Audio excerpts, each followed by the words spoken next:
Hello Internet, welcome back to another episode of Xenoblade Chronicles Future Connected. In the last episode, we met Tyrea again for the first time since, Melancholy Tyrea in the base game of Xenoblade Chronicles.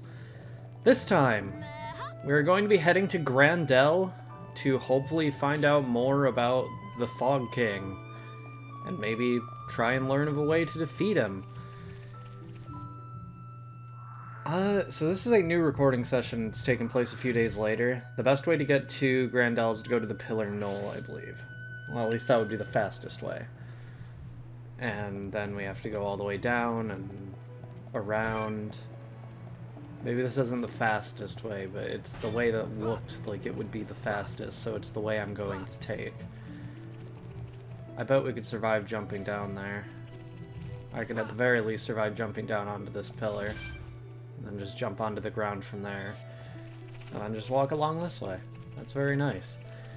So we're getting pretty close to the point where I'm going to have to start doing episodes that are dedicated to side questing, because as much as I would love to do what I did for Xenoblade Chronicles, the base game, where I just don't do side quests, and I just have something story important in every episode, I personally feel that defeat the Antles to rescue the woman? Where? Oh. Okay, well, speaking of side quests, I personally feel like this Future Connected can be difficult even if you do side quests, or, like, casual mode, I mean. In Future Connected, even casual mode can be difficult if you don't do side quests, is what I was trying to say. It's a good idea to do as many of these as you can. By the way, Minato Cyclone is actually a very good art on Shulk in Future Connected, because even if you're not toppling, it does a large amount of damage to enemies all around Shulk. I need the aggro off of me immediately. I wasn't really paying attention to the aggro, but these are actually pretty strong for Antles. Like, we aren't doing a ton of damage to them with any of our arts. Although granted, I think all of our arts are late level 5. I think we upgraded a few of them in the first couple episodes, but nothing major. Don't know why I used Buster there, and it still killed one of them, whatever. You can also see that the Pond Spectres are doing their thing. They're healing us a little bit. One of them had high tension. Ah, I'm saved. Were you the ones that defeated the Antles? Please accept my gratitude. My name is Raphael. I'm an Armu herder from Gran Dell, a town to the southeast of here. The Armus have recently started running out of fodder just within the town walls, you see. So I was walking around trying to find some more grassland, and then suddenly, angry Antles. People tell me I get far too focused when it comes to the welfare of my herd. I should probably pay more attention. Alright, Gran Dell. Like I said, to the southeast of here. Head that way and you'll see a big gate before long. There's a lot of nice juicy grass here, so I'll pick enough to get my Armus fed and then I'll mosey back into town. Thank you for helping me out of a sticky situation. Things would have been really grim if you hadn't shown up. Oh, that was it? Okay. I thought by the fact that it was, like, the quest was named No Armu Done, it was gonna, like, involve Armus more, but no, she was just here getting grass for her Armus. Okay. I mean, I'm not complaining that it was a very short and easy quest, but I was expecting it to be less short and easy. I mean, I expected it to be easy, because I don't think there's any really difficult side quests in Future Connected, but, you know, okay. Here's the Quad Wings. Please just leave me alone, Quad Wing.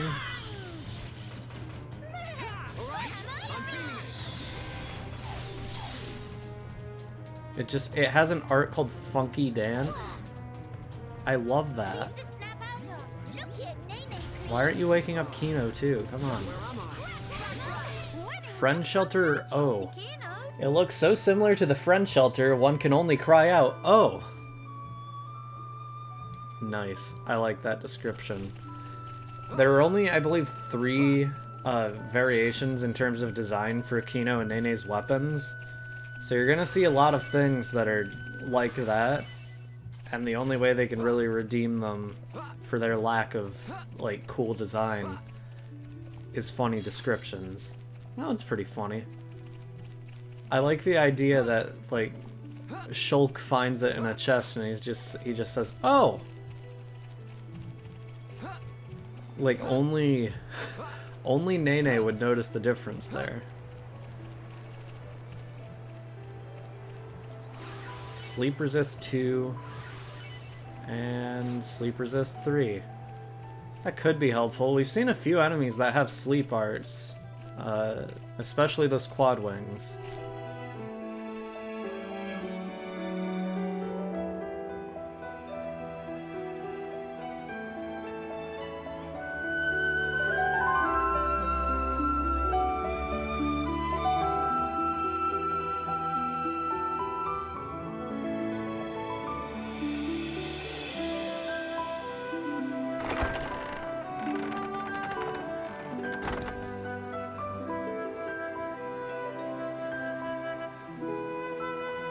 Greetings. We have heard from Teelan that a man called Radsum lives within these walls. Ah, friends of Teelan's, are you? We've been expecting you. Go on, in you get. You're letting us straight through? You don't look particularly concerning, is all. These walls are imposing, but they aren't here for controlling foot traffic. They're to keep savage monsters from having themselves a rampage. Most sensible. Well, we'll be going then. Thankings! Sorry for time taking.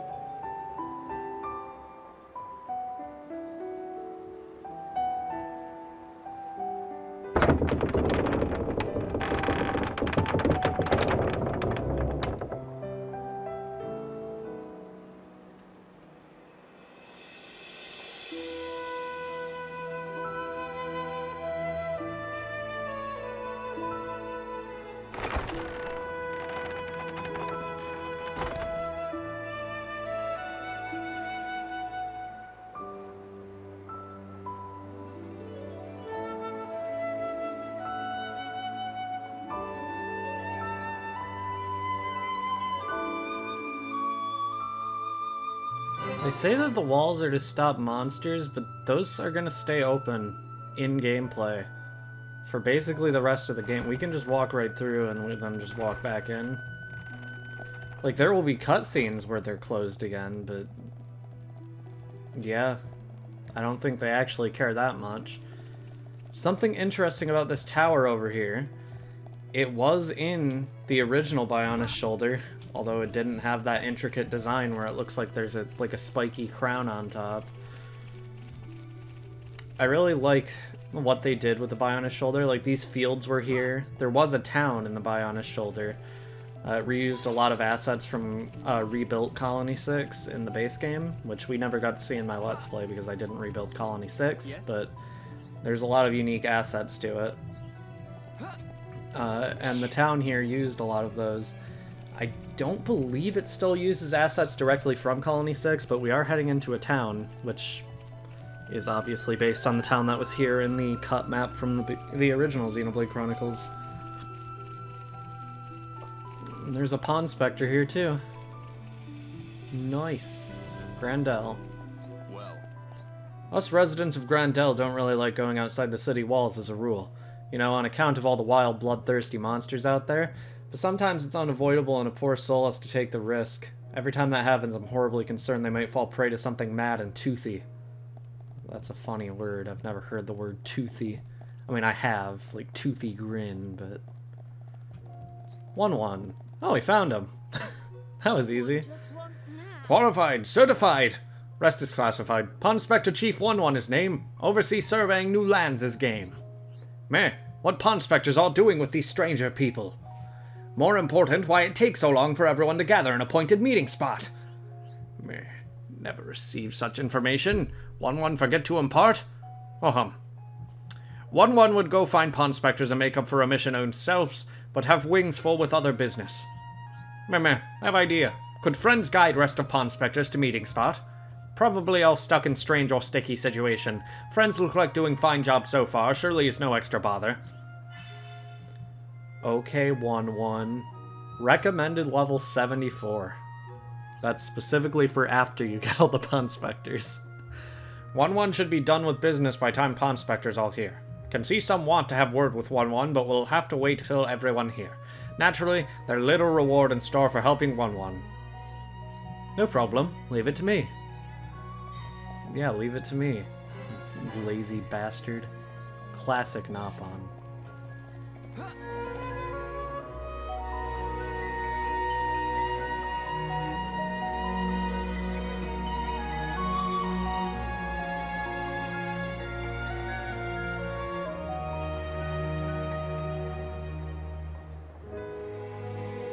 Nene, look! What splendid armor! Oh, it's true! Scales so shiny and sparkly! It looks the same as any Armu, if you ask me. Different subtle. Sure is. Really? Pardon me? Have you come from Companion's Cape, by any chance? We've just come from the laboratory. But we were at the Cape just before that. And was everyone there all right? Yes, it seemed to me. Thank goodness. That's a relief to hear. Is something wrong? You may be aware, but originally, we all lived here together, as a group. But then, some left because there are Machina here. Exactly. At first, we managed to tolerate each other in relative harmony. Obviously, we had our share of friction. What happened? Well, the final straw was something trivial. The Companions tried all sorts of ploys to retake the capital, but none of the plans succeeded. Many soldiers were lost this way. One Machina had had enough, and told them to just give up. And that's when it happened. Yeah. They shouted, if you rust rats hadn't betrayed us, we wouldn't have lost our brethren and our homes in the first place. Things got heated, and then they left and didn't look back. They shouldn't have forgotten that we all lost friends, family, and homes. They're soldiers, ma'am. In the war, they put everything on the line for their country. And so... When their country was taken from them, the extent of their anger and resentment was fully understandable. Yes. Still, we who stayed behind don't bear them any grudges. They protected us all, for a long time regardless of race. And bear in mind, in the end, they didn't cast the Machina out. They left the safety of our walls of their own volition. That's why we pledged that if they chose to return, we'd welcome them back and meet them with a smile. I will do whatever is in my power to make it so. Nene, white eyes sweating. Inflammation of tear ducts. By the way, we have heard that someone by the name of Ratsum lives here. Radsum? Yes, he lives over there.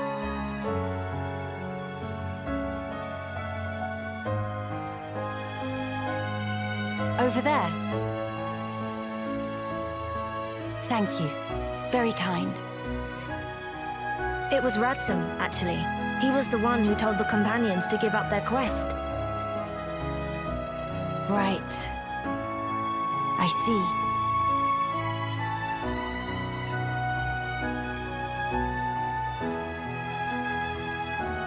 All right. Let's go and see him straight away. Yes, let's.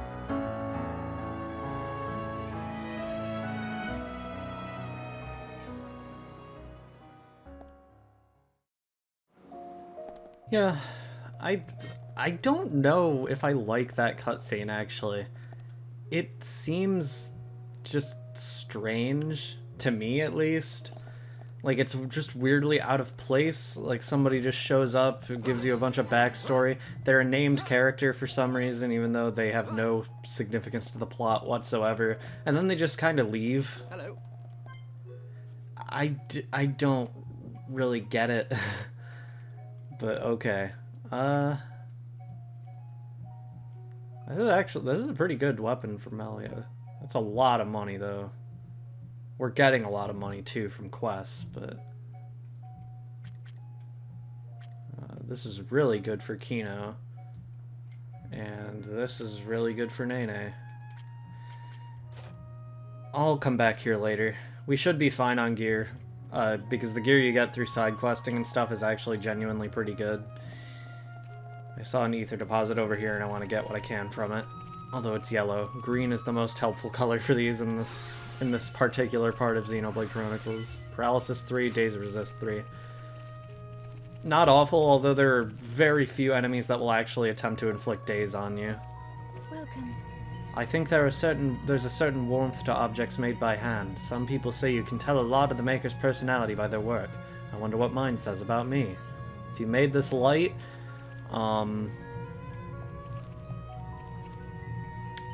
you're definitely made of light. I don't think that's true. You can't really tell somebody's personality by the things they make a lot of the time.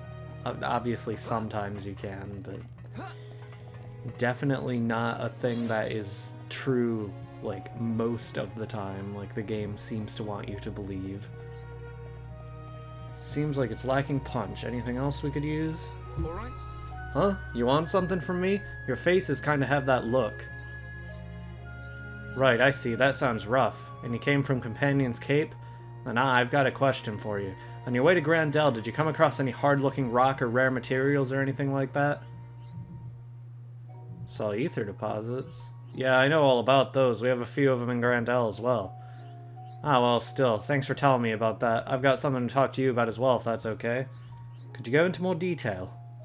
Right, so I'm currently making tools for those fixing and expanding the ramparts, and I'd like to make them stronger. That's why I've been asking after better materials. Well, actually, I've got an idea, but I'll need a catalyst to make it work. I'm not tough enough to track it down by myself, but since you knew all kinds of other materials, I figured, you know... Say, now I think about it, couldn't I just ask you lot to get it and bring it to me? That'd be way easier, right?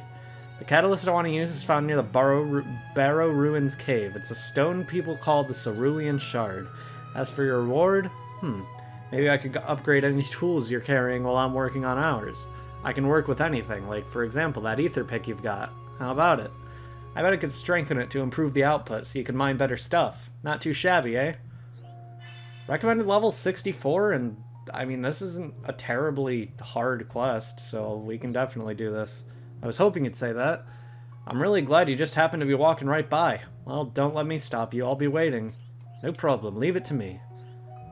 Not gonna do that right now, but that is a very good quest. With a very good reward. There's one more quest I want to get here, from Helmaline, of course, the person in the cutscene who is named.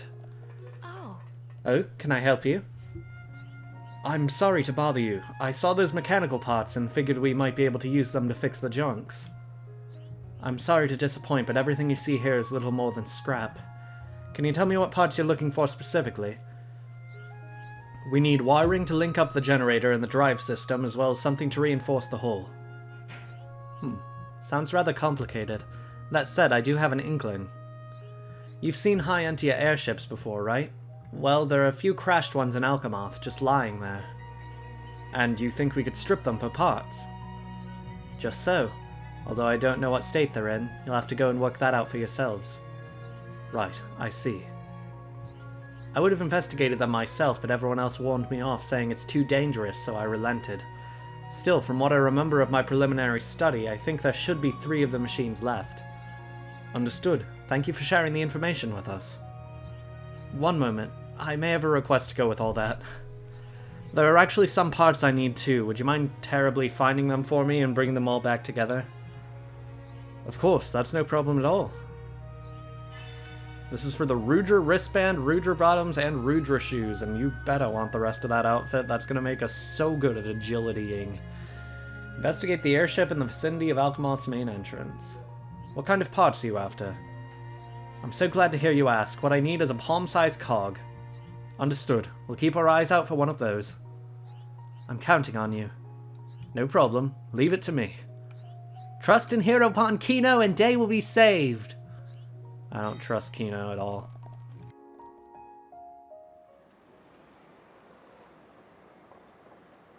Are you perchance Radsum?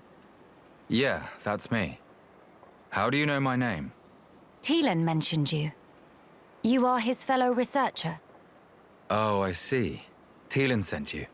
Him and Tyree are still getting on okay? quite. Though she did give him a good scolding earlier. Went to Alchemoth again, did he? I did warn him not to be reckless. But when it comes to his research, that boy has tunnel vision. To be honest, so does Tyrea. Does she come here much as well? No, hardly ever. She's even more focused on the work than Teelan.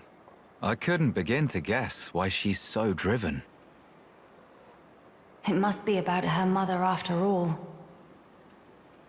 Radzum, we have questions.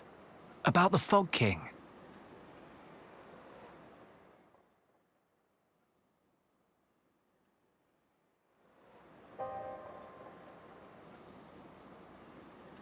I see. That's why you're so curious. We need more to go on. What can you tell us?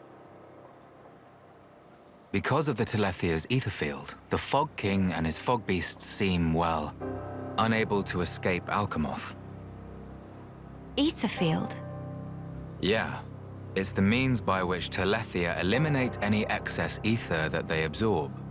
Now, the Fog King and his beasts happen to give off an awful lot of ether. I see. So all Telethia in the vicinity flock there, to feed on the ether, and, as a result, keep the threat contained. Oh, this hot noggin of Kino. It get worse if not shut up. But my ether, it worked against Fogbeasts, but not the Fog King.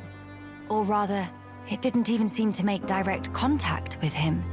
Shulk, Melia, would you do me a favor and head to Teelan's lab, borrow his Telethia research notes for me?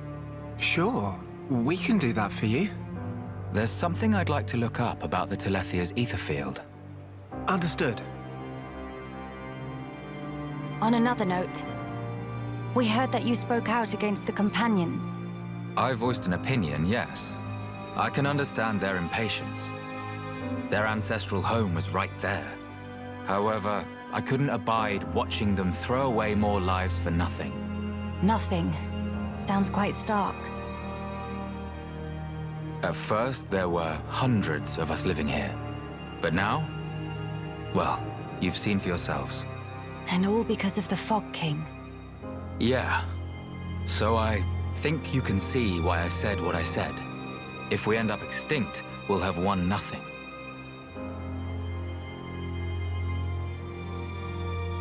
Well spoken. But I'm sure the Companions would find those words hard to swallow. I'm sorry. Your people are no more free to go home than we are. No need for you to apologize, Melia. In truth, it's not costing me any sleep. They seem to be catching on too. After all, they've stayed put since then. When you put it like that.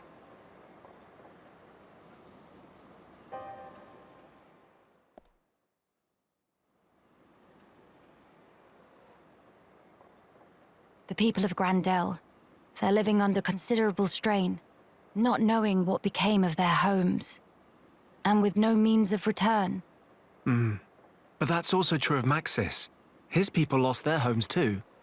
Yes, but they're feeling desperate, and it's making them unreasonable.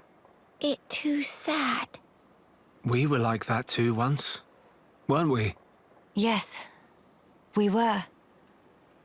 That true? But we learned, eventually. All because we wanted to protect the world. And we made that dream a reality. We brought down Zanza. Overcoming our prejudice gave us strength in unity, because we shared a goal. Radzum's folk, the Companions, and us as well.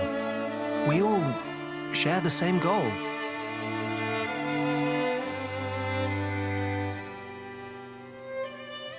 Defeating the Fog King and returning home. Sounds like job for Hero Blanquino. Just let Nene at him. Thank you, everyone. Mama, what that thing?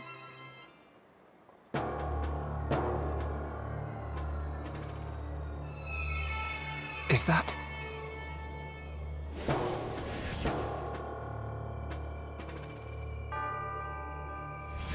It's like the one we saw in Alcamoth, but much, much larger. You're right. Shulk, let's see if we can get closer. Yeah.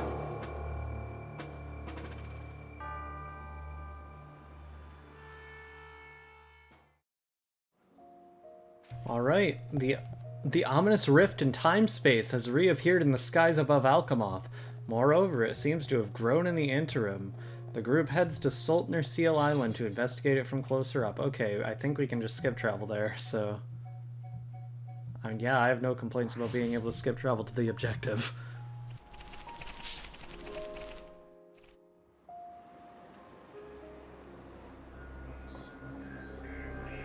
What is happening over there?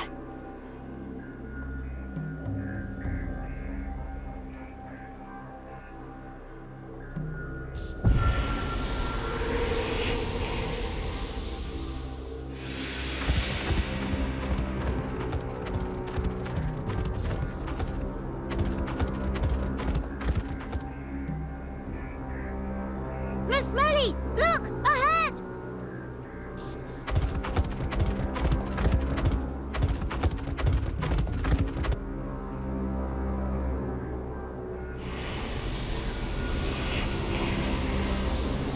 The fog.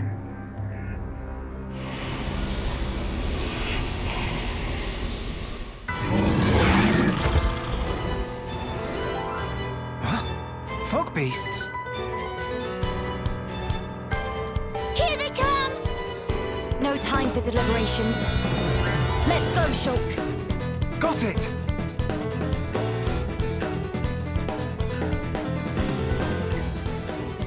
I cannot get over how good this song is. This song has been stuck in my head for weeks now. It's so good. And like, I haven't even been playing Future Connected outside of recording because I did my test recording before I started recording Future Connected. I've just been listening to this song outside of recording. It's so good. That goes for all the original music in Future Connected. It's all really good. But this, the main battle theme, and the theme that we aren't going to be hearing until the last episode, they're just so good.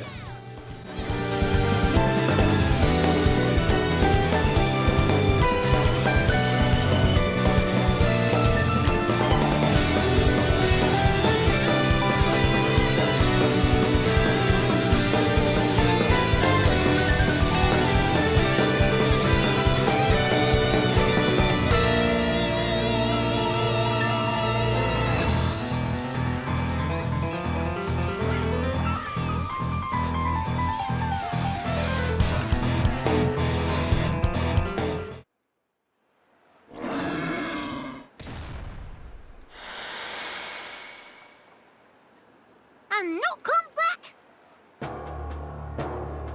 Shulk. The Fogbeasts were meant to be confined within Alcamoth. I don't think that's where those ones came from. What do you mean? The rift made normal monsters transform into Fogbeasts.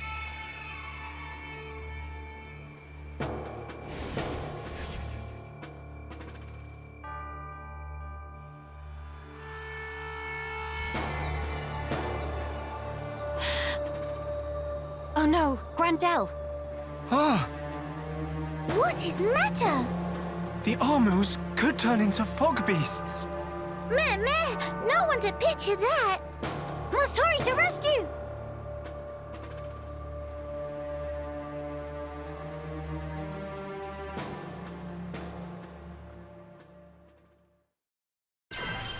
Well, looks like we get to listen to that song even more, maybe, if we're unlucky. So that's good.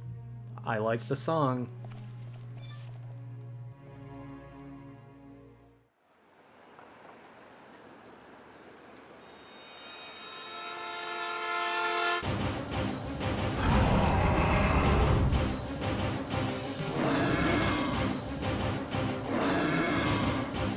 Your instinct was right, Melia. Yes. Although, the rift's influence is spreading far too quickly. Radson, are you fine? Miss Melia, these armors, it was so sudden. You can explain later. Let us do the fighting here. You should seek refuge. Right you are.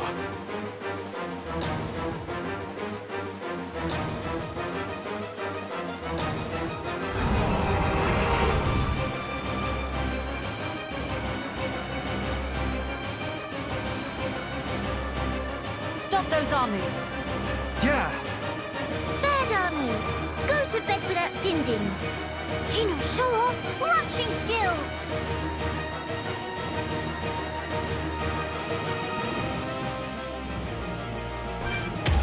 So with this fight against these Fogbeasts, since there isn't sick music playing against these ones for some reason, I'm going to let Future Me go over exactly what changes when a monster becomes a Fogbeast, because I honestly don't know. All I know is that their defenses, or their HP at least, definitely goes up. Basically what happens when an enemy becomes a Fogbeast is it has the ability to not only have much stronger attacks and a higher level, as well as more HP and defenses and higher stats overall, but it can use an aura that infects basically normal monsters that are surrounding it, which increases their level and makes them more powerful. They also always drop a silver chest when you fight them just in the wild. These bosses obviously don't.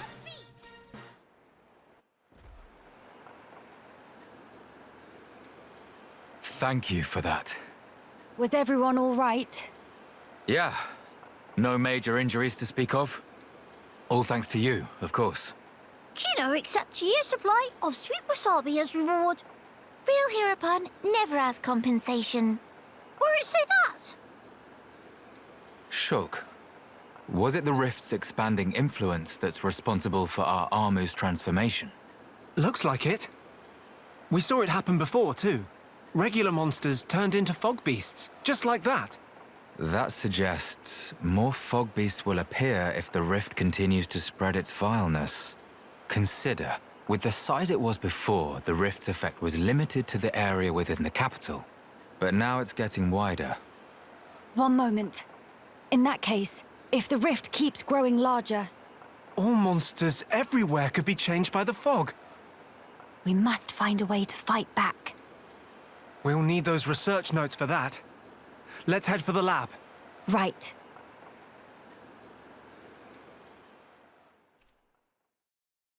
Next time on Xenoblade Chronicles Future Connected, we're going to be heading to Teelan's lab and getting those research notes to hopefully fight back against the rift. See you guys then.